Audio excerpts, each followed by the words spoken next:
Wanafunzi, leo tunajitambulisha kwa lugha ya Kiingereza, sawa?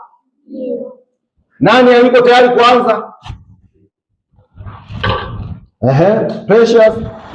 My name is Precious. My father's name is Emmanuel. My mother's name is Monisha. Apart from my family, I have one young sister. I am the sister of the family. Okay. I like red color. I like chips. I like playing. The game which I like is Kombolela.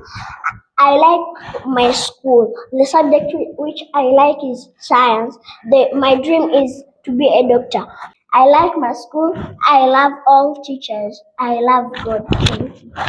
Good. Mpigieni makofi.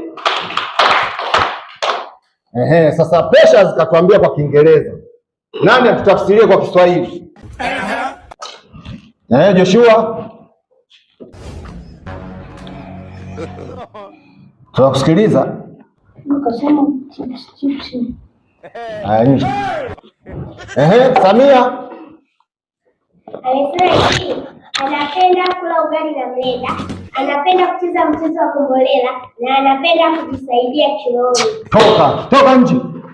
Nani mwingine yuko tayari kutuambia kwa Kiswahili? My lord. Nimekaa kimya. Haya nje. Nje. Sitaki watoto ambao hawajui Kiingereza huko ndani. Sitaki hata dirishani hamna mtu kuchungulia kutoka. Yaani kuona mtu. Wewe Joshua. Precious. Unawezaje Kiingereza kunizidi mwalimu wako wewe? Mimi nimesoma dictionary zote. Umesoma dictionary zote? Mpaka ile ya Oxford. Sasa nataka na mimi unifundishe ili wafundishe wanafunzi wenzio. Sawa? Hakuna. Lakini hiyo siri yako sasa usitangaze kwa watu. Sawa?